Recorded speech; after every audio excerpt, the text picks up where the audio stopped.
Agora é a hora do quadro especial de entrevistas do Jornal da Gazeta, o Amazônia em Pauta, com Denise Campos de Toledo.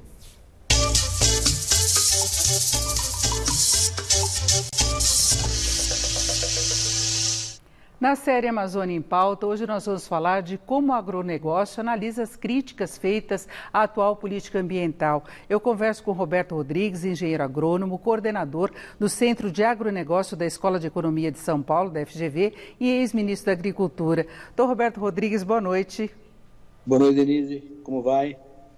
Bem, doutor Roberto, nós temos visto todas essas críticas em relação ao que está acontecendo aqui no Brasil, os números de queimada, de desmatamento. O senhor acha que há motivos para a agropecuária se preocupar de fato com toda essa repercussão? Por enquanto, isso não afetou ainda o comércio brasileiro de produtos agrícolas no mundo, até porque na pandemia ficou claro que o Brasil tem uma competência extraordinária de ampliar as exportações de produtos agrícolas e alimentícios. Então, por enquanto, não houve um problema nenhum sério.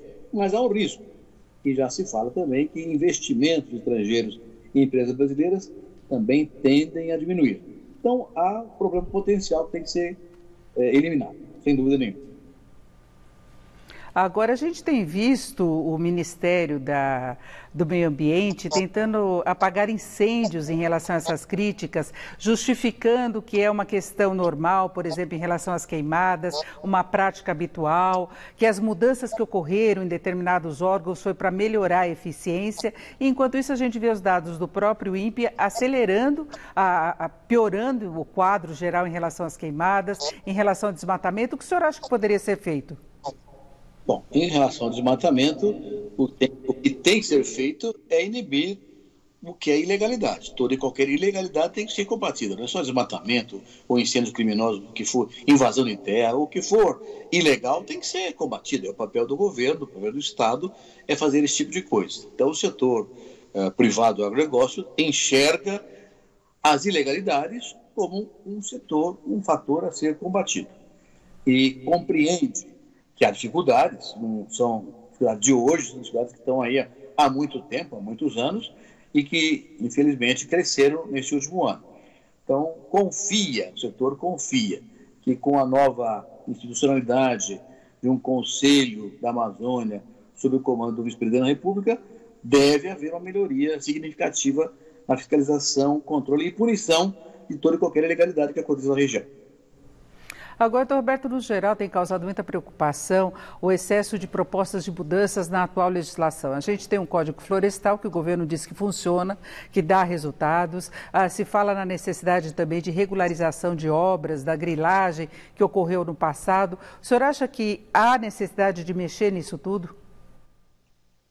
Eu não acho que precisa mexer na legislação existente, Denise, mas é preciso que ela seja implementada. O Código Florestal, por exemplo, que é uma coisa notável. O Código Florestal tem um equilíbrio extraordinário, porque se caracteriza pelo fato de que ninguém gostou, nem os produtores e nem os ambientalistas. De modo que ele é equilibrado. Se um setor só gostasse, seria desequilibrado. Como ninguém gostou muito, mas aceitou o projeto do Código Florestal como foi colocado, então ele precisa ser implementado, e ainda não é implementado integralmente, da sua totalidade. Há temas como o PRA, por exemplo, que não foram ainda, em alguns estados, não foram implementados.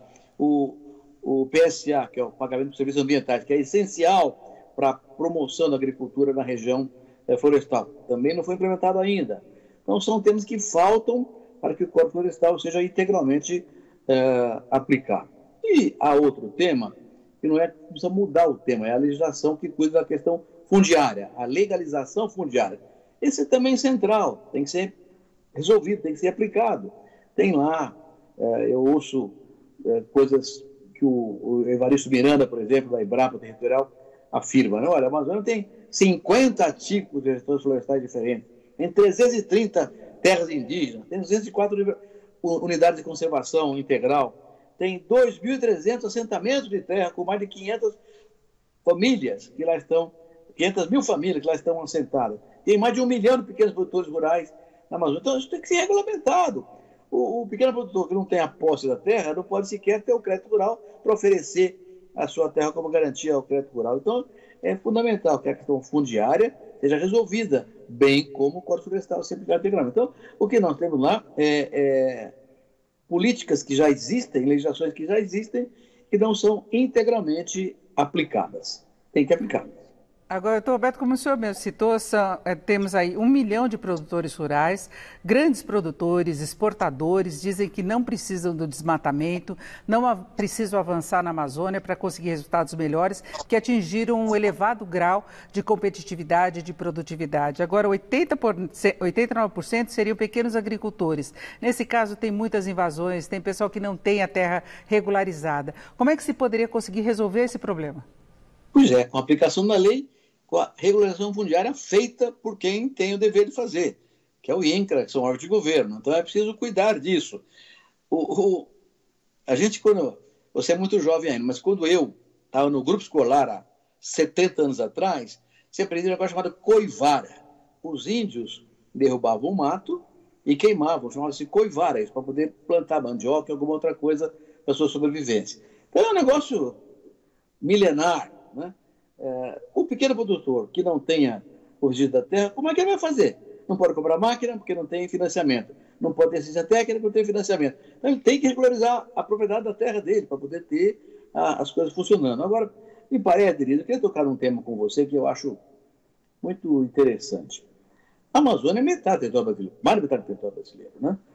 E tem muita gente palpitando sobre a Amazônia sem conhecer. Eu mesmo estou falando com você, eu não conheço a Amazônia com competência para dar palpite sobre a Amazônia. Mas o que eu acho é que nós precisamos desenvolver um programa para a Amazônia de longo prazo.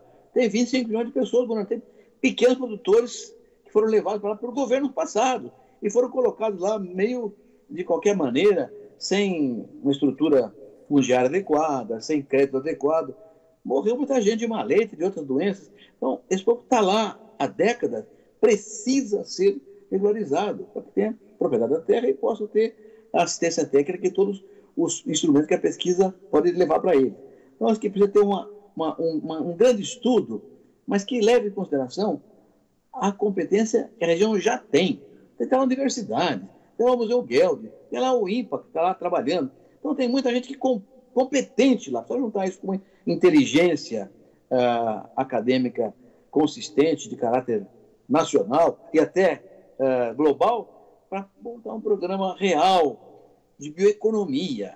A Amazônia é a maior bioeconomia tropical do planeta. De repente, se podia ter lá uma instituição que coordenasse todos os esforços de bioeconomia tropical, para fazer daquilo um sistema integrado de pesquisa, de ciência e tecnologia que gerasse riqueza para a região sem derrubar a floresta. Realmente, como você disse aí, não é preciso derrubar mais a floresta amazônica, nós já temos terra suficiente para isso.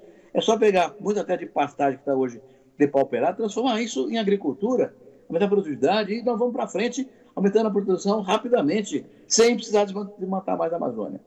E legal. Agora, o que for legal, porque também existe a legalidade do desmatamento. Nós não podemos ser mais realistas que o rei.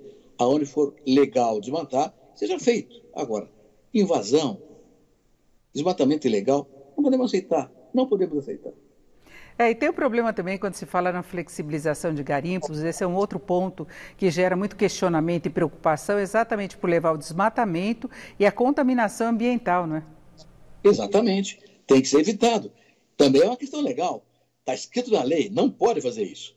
Então é só evitar a ilegalidade. Eu acho que o tema central lá é esse. Acabar com a ilegalidade. Incêndio criminoso, desmatamento ilegal, invasão de terras para qualquer fim, não sei se é garimpo ou para desmatamento, o que for.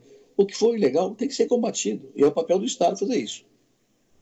Agora, Roberto, nós chegamos num ponto que essas ideias de flexibilização, de revisão de regras, ainda que seja para regulamentar muita coisa que já é uma realidade lá, acabou levando a esse questionamento no exterior que prejudica o agronegócio. Então, o produto brasileiro é visto de uma forma mais cautelosa, com uma certa desconfiança, se tem um carimbo de compromisso com o meio ambiente ou não. Como produtor rural, se impõe agora uma dificuldade adicional sobre quem não tem responsabilidade pela situação, não é? É claro. Aliás, tem um artigo recente na Science que tem um título até chato, assim, As maçãs podres do agronegócio brasileiro. Devia ser assim, as pouquíssimas maçãs podres do agronegócio brasileiro. Lá está claro que 2% apenas do desmatamento é que é ilegal e que tem que ser combatido. Então, o problema é o que você falou aí, é da imagem, não é? Nós temos uma agricultura sustentável, um produtor rural empreendedor, competente e sério, e tem um problema mínimo. De pouca gente faz um grande estrago. Nesse mínimo trabalho, acaba manchando toda a totalidade do agronegócio brasileiro. Então, nós precisamos realmente cuidar disso. Temos que mostrar, é verdade, nós temos problemas, tem mesmo. Vamos combatê-los, vamos consertá-los. E aí mostrar o outro lado, o que nós fazemos com enorme competência na preservação do meio ambiente, com a tecnologia sustentável que temos hoje na integração pecuária-floresta, no biocombustível que emite muito menos CO2 que o combustível fóssil. Nós temos uma enorme verdade na sustentabilidade, tem que ser mostrada junto com a condenação do que é errado. Agora, doutor Roberto, o senhor chegou a citar as ONGs, organismos que funcionavam, o próprio INPE. Agora a gente vê nessa tentativa de redefinição de um programa ambiental, de uma nova política, o questionamento em relação à atuação, como se todos fossem inimigos, querendo preservar e sendo de uma forma nociva ao desenvolvimento econômico da região, ao desenvolvimento da população. O senhor acha que necessariamente há esse tipo de conflito? Não deve haver. Não há iniciativa. Eu estudei o Código Florestal até a propósito dessa questão, Denise. O Código Florestal foi dificílimo, porque você tinha um lado radicalizado do meio ambiente e o lado radicalizado do produtor rural, cada um numa trincheira, jogando bomba um no outro. Conseguimos fazer um código via entendimento entre todos. Foi possível fazer o Código Florestal equilibrado. Por que não fazer a mesma coisa na Amazônia? É possível, é claramente possível.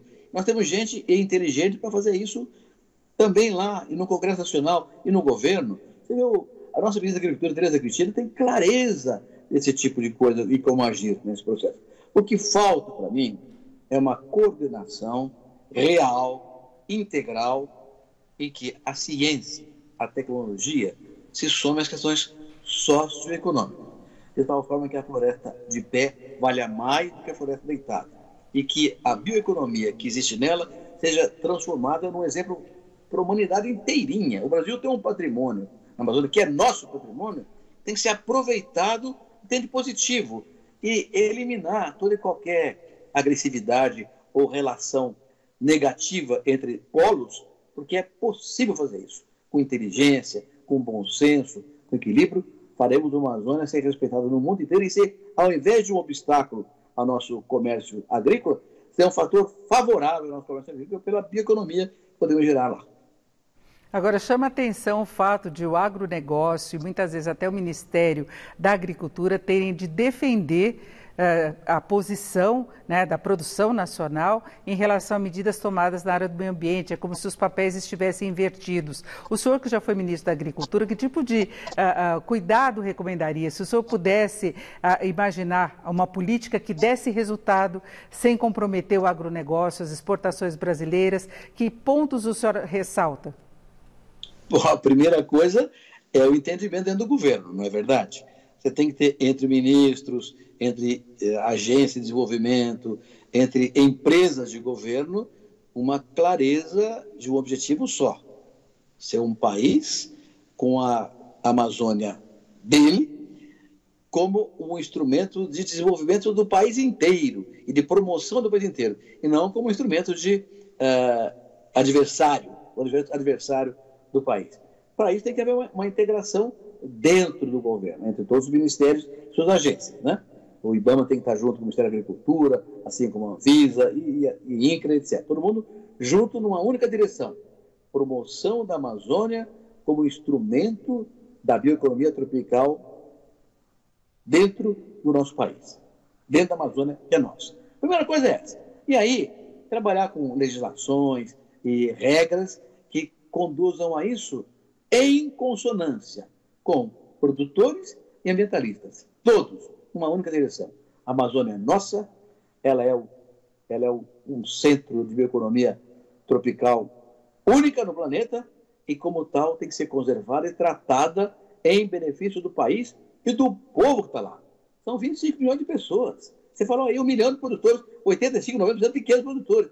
Essas pessoas todas têm que ser integradas à sociedade com um horizonte de renda, com uma economia que permita aos seus filhos crescerem, estudarem e participar de uma sociedade equilibrada, como o Brasil deve ser.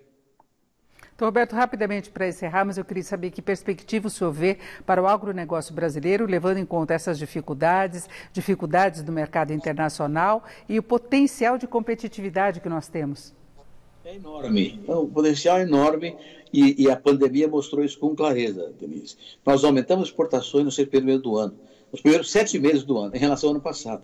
Quer dizer, o Brasil não só é um produtor eficiente, competitivo, mas também mostrou capacidade de se organizar rapidamente diante da pandemia e aumentar as exportações. Isso é uma qualidade que ficou clara agora.